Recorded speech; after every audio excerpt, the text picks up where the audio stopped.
A verdade de cada um.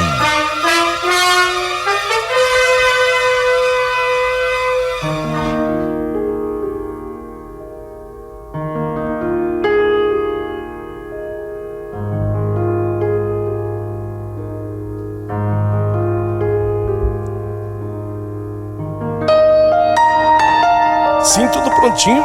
Já vamos começar. Nesse instante. Hoje uma explicação antes da apresentação da história. Muito importante essa explicação. Essa moça que mandou a carta, ela já nos escreveu. Primeira coisa, escreveu em 2021. Então tem 3 anos que ela escreveu.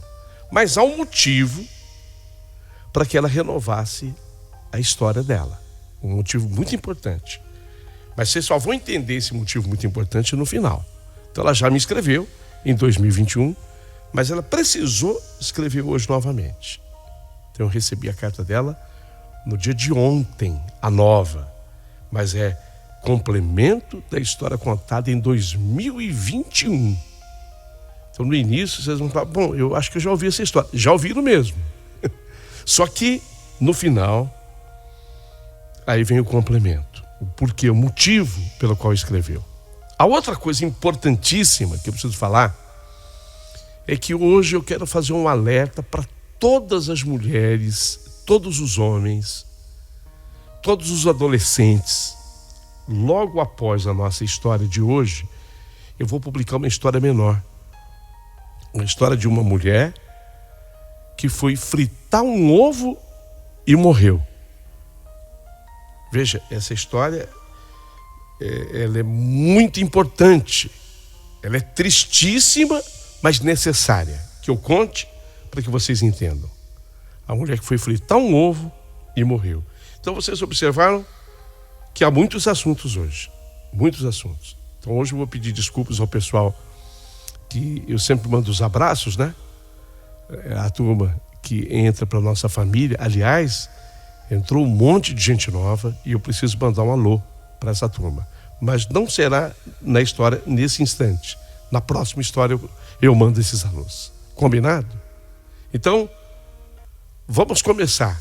Primeiro com a história da moça que nos escreveu em 2021. Começou.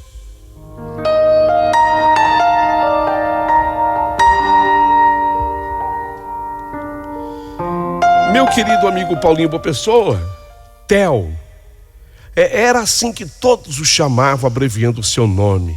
Teobaldo, que virou Theo. Eu, segundo ele mesmo, era a única que o chamava de Amore. Eu gosto muito da língua italiana e amor eu acho tão bonito. Eu acho mais bonito do que simplesmente falar amor.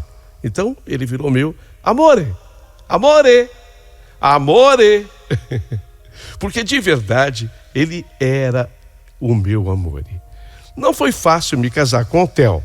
Houve muitos contras. Essa gente de opinião pré-formada que enfia na cabeça que sabe tudo, os chamados donos da verdade, eles não se limitam a dar palpites. Eles querem sempre dar as opiniões e querem que as opiniões imperem. E a frase que eu mais escutava era aquela: Elisa, o Theo, ele não é homem para você, ele não tem estabilidade, Elisa.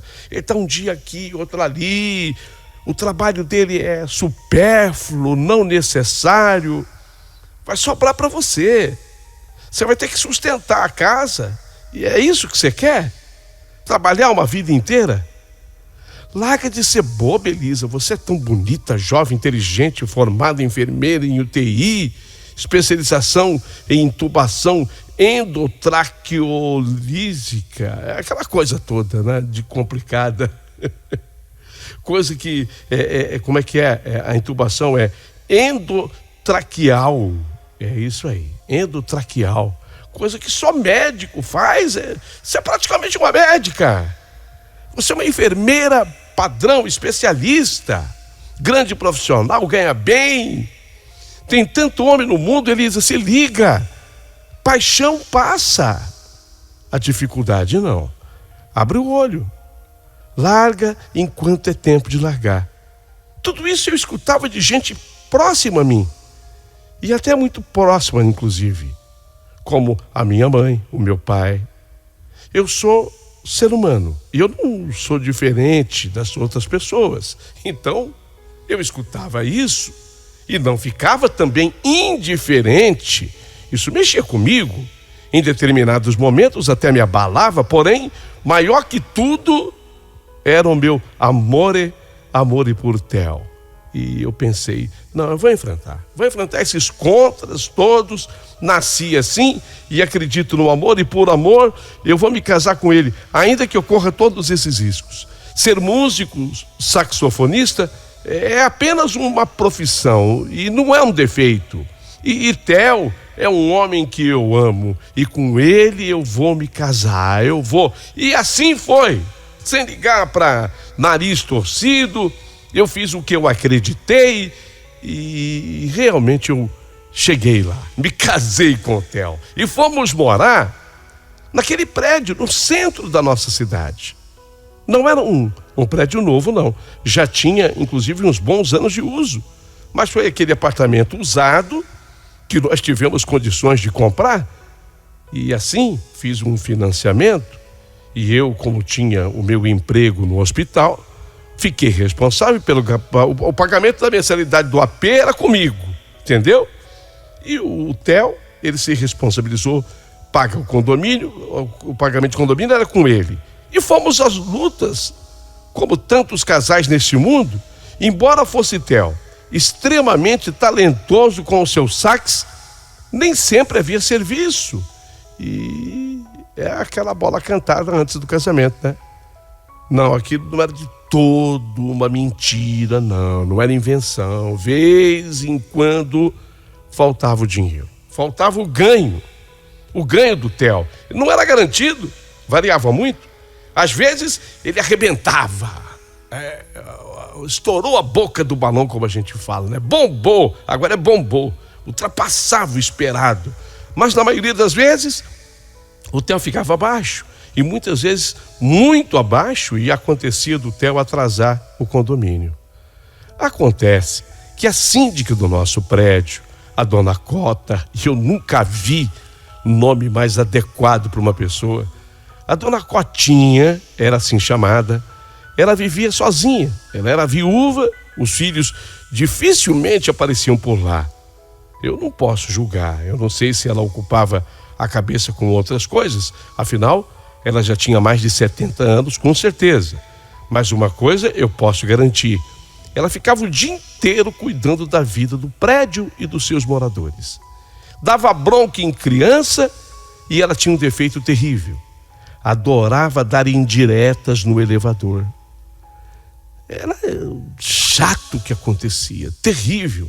Ela ficava à espreita no térreo, sabe? E quando ela via chegar algum morador, para quem ela quisesse mandar uma indireta, assim, às vezes um recado estúpido, ela dava um jeitinho de embarcar na mesma subida do elevador. E mal cumprimentava a pessoa e já mandava a dela. Coisa feia, né? Tem gente atirando bitucas de cigarro do apartamento, né? Nisso, ela estava coberta de razão. Mas não era a melhor abordagem. Até que o atingido se estrilava e não raro aquilo se transformava em discussão. Foi quando a dona Cotinha começou a pegar no pé do Theo, meu marido, com os atrasos no pagamento do condomínio. E lá ficava no pé do Theo. O Theo chegava, ela embarcava junto com ele no elevador. Coisa feia, né? Essa gente que atrasa o condomínio é um desrespeito, viu, aos demais moradores, aos vizinhos. É vergonhoso, né, seu Theo? Seu Theo, meu marido, sentiu o golpe, mas sempre na dele, calado. Aliás, ele era músico e só se manifestava mais através do sax. Era o jeitão dele. Até que ela, não satisfeita, provocava mais e perguntava: né, seu Theo? Quero para ele dar uma resposta. E ele era obrigado a responder. Mas meu marido era a própria educação em pessoa. E ele dava um boi para não entrar numa briga. E nunca o vi dando uma boiada para não sair dela. Uma vez que ele não brigava nunca. Eu nunca vi o Theo assim entrar numa questão, numa briga. Saiba que eu não posso perdoar a multa, viu, seu Theo? Eu tô esperando o acerto, tá? Não dá para perdoar a multa, porque os outros pagam em dia. O senhor aqui não pagou, né? Essa era a dona Cotinha. Certa vez eu comentei no hospital e uma colega até sugeriu: grava, Elisa, pega o teu celular, grava tudo e lasca um processo nela e por extensão você já envolve o condomínio inteiro. É constrangimento, Elisa. Isso não pode não. Mas sabe quando o Theo ia permitir que eu fizesse isso? Nunca. Mas o pegar no pé de dona Cota não parava por aí. O Theo é saxofonista e às vezes ele precisava ensaiar uma nova música. Isso em plena 2 horas da tarde. Pronto. Quando o Theo começava a ensaiar, tocava o interfone. Era a própria dona Cotinha pedindo para ele tocar. Ô, seu Theo, toca mais baixo. Sempre havia uma desculpa. Tem um bebê dormindo, tem gente doendo. Ô, seu Theo, tem gente doente e blá, blá, blá, blá, blá e etc. O Theo, às vezes, pensava em dar aulas de sax. E, às vezes, o aluno precisava vir em casa. E quem falou que a dona Cota permitia que uma aula se completasse? Sempre interferindo com as suas interfonadas? Era de fazer qualquer um perder a cabeça, menos o meu marido. Ele tentava entender a ranzinza da dona Cota. Eu já estava pensando em me mudar até de prédio. Sei lá, alugar aquele imóvel que nós compramos e com o dinheiro que receberíamos pagaríamos um outro. Mas o Theo, ele era contra a mudança. Ele dizia que tal atitude daria razão a quem me aconselhou a jamais me casar com ele.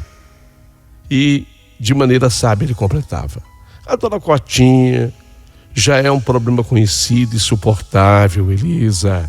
Numa mudança, nunca sabemos sobre a gravidade dos novos problemas, porque eles sempre surgirão. Esse era o meu marido. E foi por esse homem incrível e maravilhoso por quem eu me apaixonei. Quem tem alguma sensibilidade haverá de notar que estabilidade financeira não é tudo. É importante, mas não é tudo.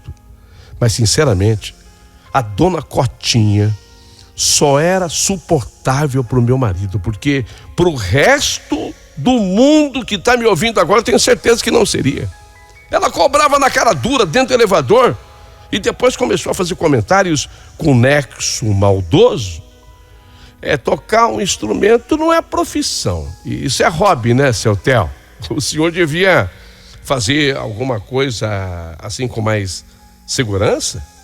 E sabe como o Theo reagia? Ria. Ele ria, isso mesmo. Ria e respondia para ela: ô, dona Cotinha, eu vou pensar nisso, tá? O senhor aceita sugestões, seu Theo? Aceito sim, dona Cotinha. E foi a partir daí que a dona Cotinha, ela passou a encher o nosso apartamento, enfiando por baixo da porta panfletos falando de outras profissões para o meu marido. Peraí, gente, tudo tem limite, né? Um dia eu peguei aquele calhamaço de panfletos e fui bater na porta da dona Cotinha. E quando ela atendeu, eu falei: ô, dona Cota, eu vim lhe devolver todo esse lixo aqui. E saiba que meu marido já é um grande profissional e ele não precisa disso não, tá? Toma e faça bom proveito. Ela tá brava, Elisa. Eu só quis ajudar. Você é a única que trabalha naquela casa?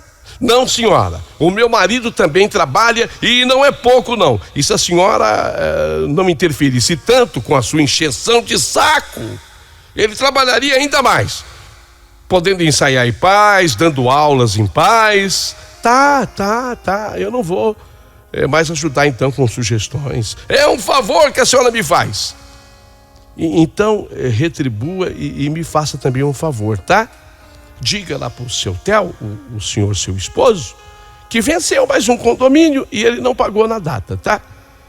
Eu já reuni com o pessoal aqui do conselho eu vou entrar na justiça. Entra onde a senhora quiser, dona Cota, mas me deixe em paz, a mim e o meu marido. Saí de lá cuspindo fogo naquele dia, mas saí de lá cuspindo fogo mesmo, sabe? Não aguentava mais, já não suportava mais aquela pegação do pé. Dessa data, passado uns 15 dias, teve início a pandemia do Covid. A grande mudança na vida do mundo. Tudo fecha. É solicitado à população que fique em casa. Se acreditava, ainda que por poucos dias, duraria essa pandemia. Mas a coisa, como você sabe, como eu sei, como todos sabemos, foi muito além do esperado. Todos os profissionais atingidos, mas ninguém foi mais atingido do que um músico. A profissão do Theo. Se a coisa já não estava fácil, se complicou demais. Foi terrível. Em casa, fomos aos extremos. Eu me desdobrava enquanto enfermeira no hospital, trabalhando sem poder voltar para casa. Theo, sozinho no apartamento e sem poder trabalhar. E eu me mantinha ocupada num nível que sequer sobrava tempo para o estresse. Enquanto o Theo, peraí, não é possível, na sala dos médicos e enfermeiros, uma TV ligada no canal local da nossa cidade.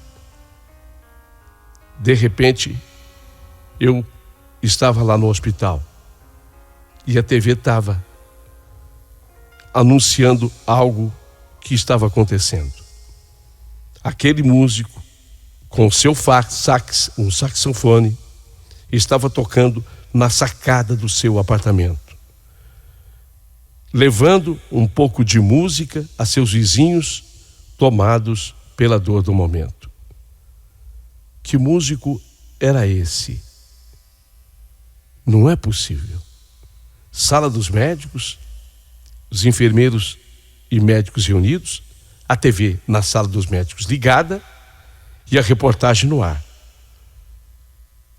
Músico toca o seu sax, levando um pouco de arte, paz, melodia, notas musicais aos seus vizinhos tomados pela dor do momento.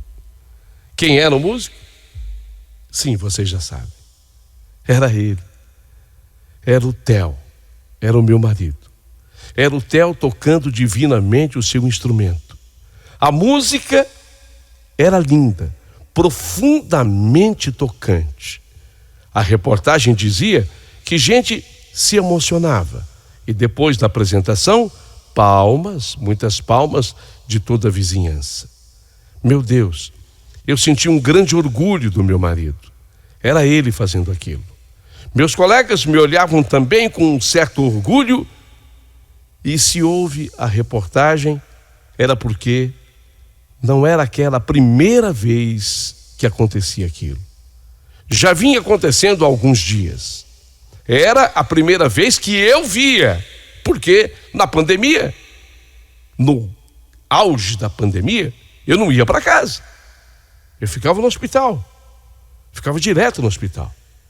Então, de repente, a repórter falou.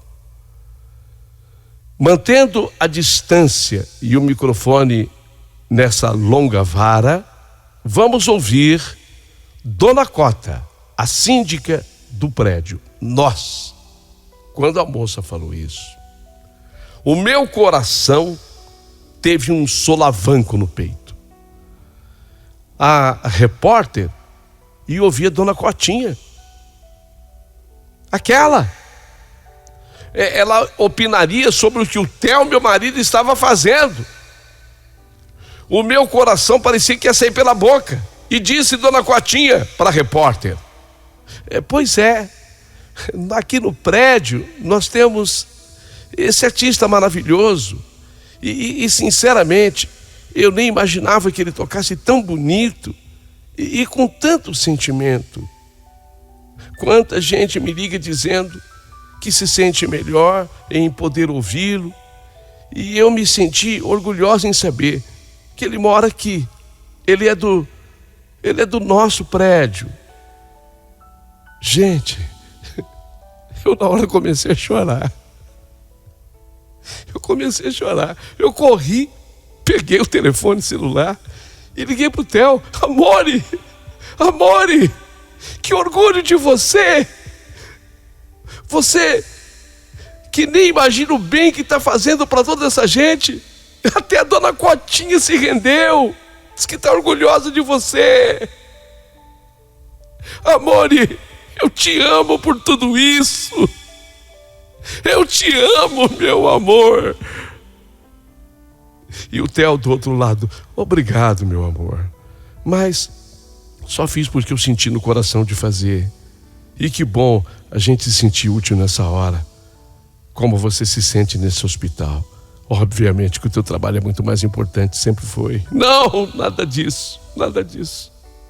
O seu trabalho também é importante, porque se eu cuido da saúde física, orgânica, você está cuidando da saúde mental das pessoas. A música faz isso, cuida da mente, da cabeça das pessoas. Estou morrendo de saudade de você, Theo. Eu não vejo a hora de estar com você, meu amor. Eu também, Elisa. Tenho loucura para estar com você. Mas sei o quanto você é importante nesse hospital. Amore, mas você também é muito importante por aí e para toda essa gente. Continue tocando, tá? E assim, mais uns dias se passaram em meio àquele inferno que foi essa pandemia. Foi um inferno. Agora, não era mais pela televisão, mas pelo celular. Eu ficava sabendo das apresentações do Theo e o povo exigia que fosse ao menos 2 vezes por dia. De manhã, final da tarde. De manhã, final da tarde. Era lei. Ele me dizia que até a dona Cotinha estava pedindo música, escolhendo música. Ela pedia o hino da sua igreja, uma vez que ela não podia mais ir à igreja. E eu nessa hora brincava e falava para ela: amor, e Deus tocou o coração dela, e eu acho que nunca mais ela vai te cobrar, nunca mais.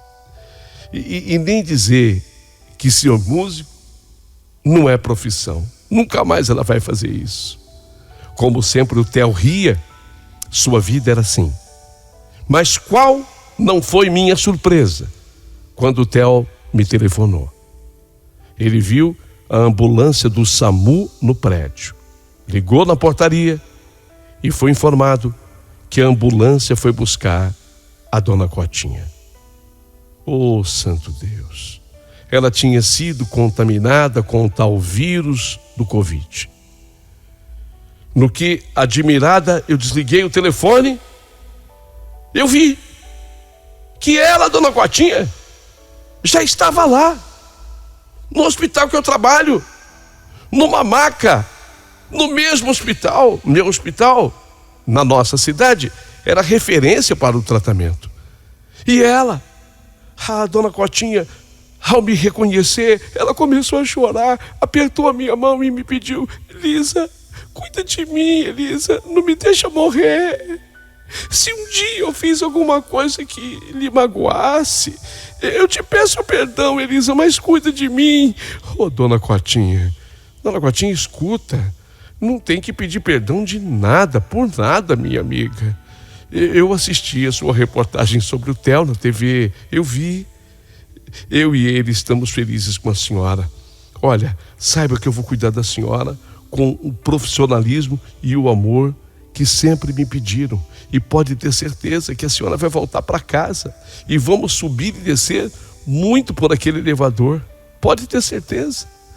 Apesar da senhora estar com falta de ar, eu tenho certeza absoluta que a senhora vai se recuperar e vai sair daqui. Ela apertou a minha mão em agradecimento. E aí, foi um sofrimento. Aquela senhora, ela teve que ser entubada. E ela ficou numa UTI ao longo de muitos dias. Por algumas vezes, os médicos entenderam que perderíamos a dona Cotinha. E só um milagre. E os milagres acontecem. E quantos eu vi acontecerem na época da pandemia? Só um milagre poderia salvá-la. E foi exatamente o que aconteceu. A dona Cotinha, quando voltou do coma, tinha uma pessoa apertando a mão dela. Eu. Ela ainda não podia falar. Mas 2 lágrimas silenciosas e tão expressivas desceram dos seus olhos. Era a nossa alegria de volta, de tê-la na vida. Agora sim, eu tinha certeza de outras coisas com relação à idade dela. E eu estava certa quando eu pensava mais de 70. Era realmente um pouquinho mais. Ela voltou para casa depois de mais de um mês internada no hospital.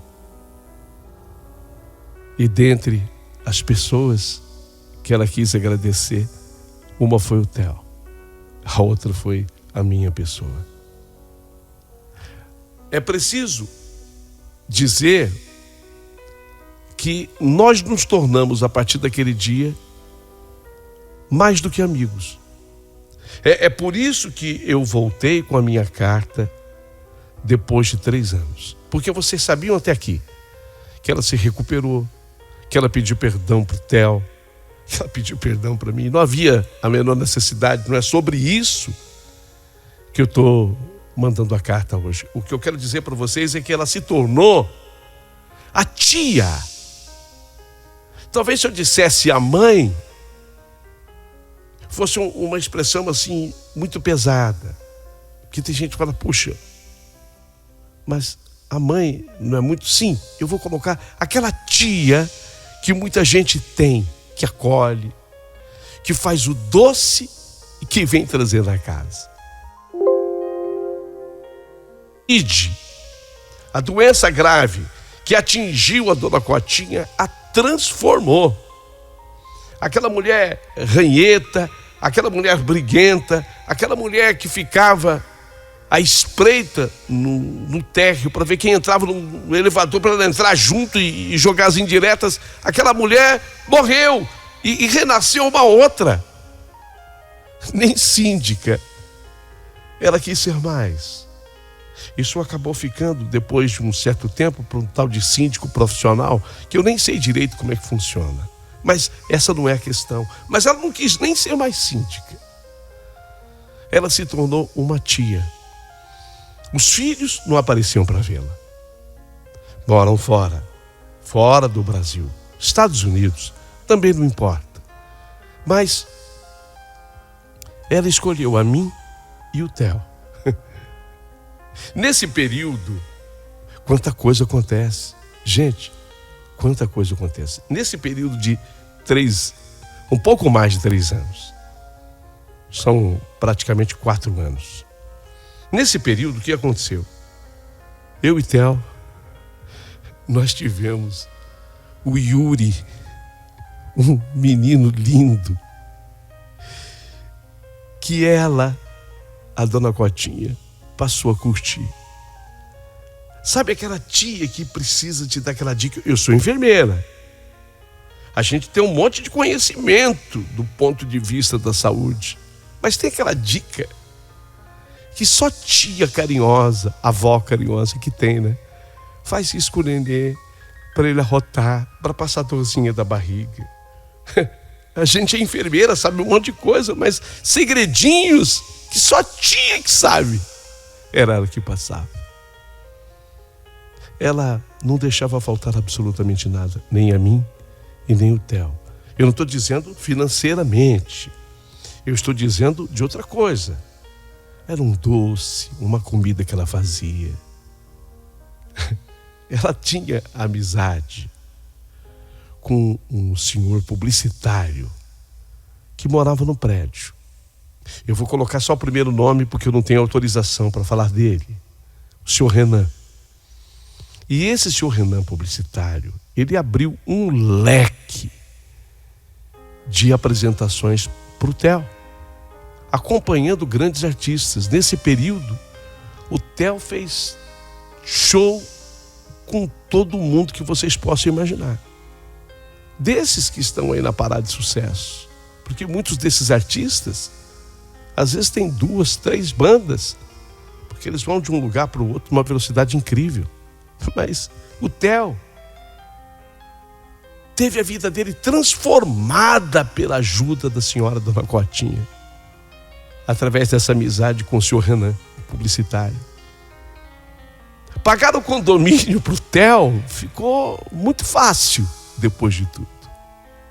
A amizade entre nós, imensa, maravilhosa. E um dia, surpreendemos a Dona Cotinha. Ela, com meu irmão, se tornaram padrinhos do Yuri, nosso filho. A Dona Cotinha. Isso tudo não estava na primeira carta.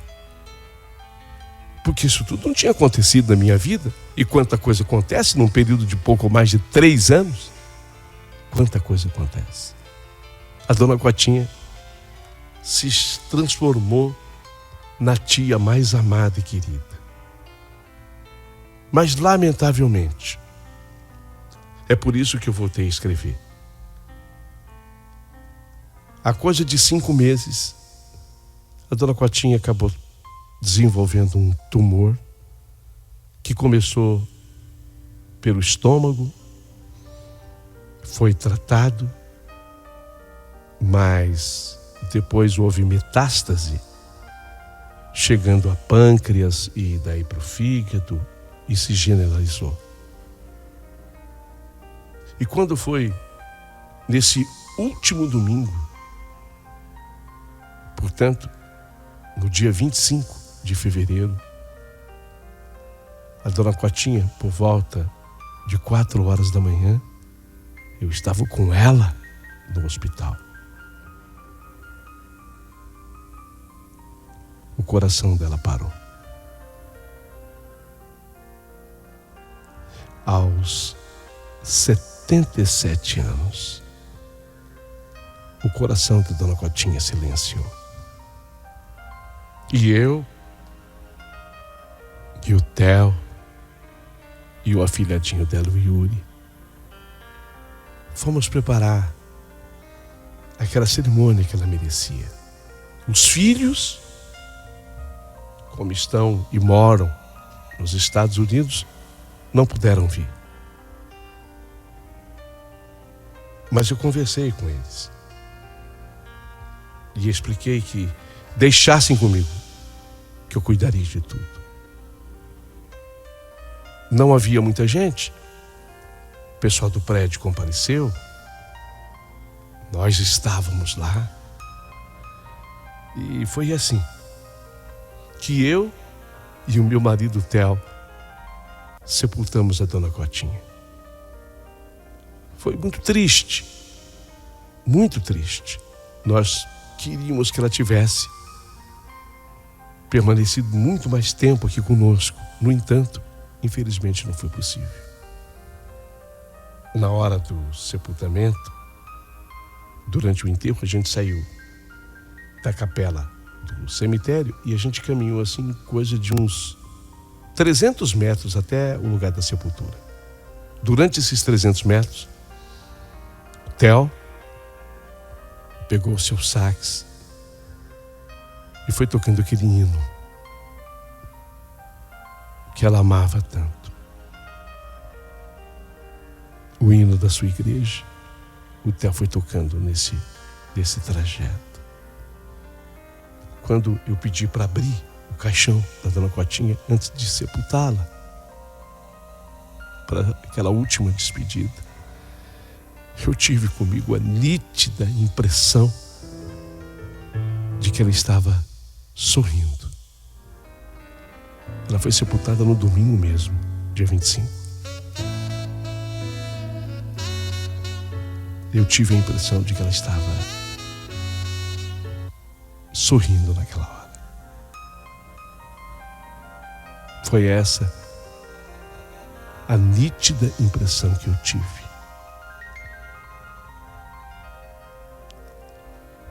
E ali ela foi sepultada e eu voltei para casa, sentei à frente do computador, falei, preciso escrever para o Paulinho Boa Pessoa. Ele foi tão carinhoso na primeira vez que eu escrevi, e ele precisa completar essa história.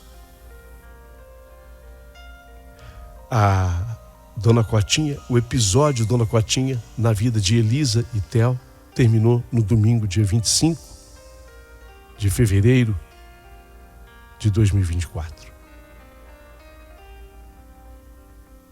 Mas vai ficar na nossa vida para sempre, por todo sempre.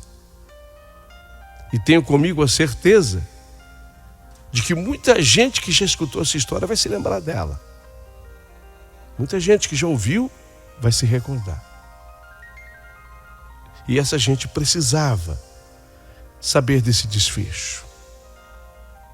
Não tem só tristeza, pelo contrário, tem a amizade que se desenvolveu, o carinho, o nascimento do meu filho, ela com o meu irmão que se tornaram padrinhos do Yuri, tudo isso que a gente nunca mais vai tirar de dentro do coração.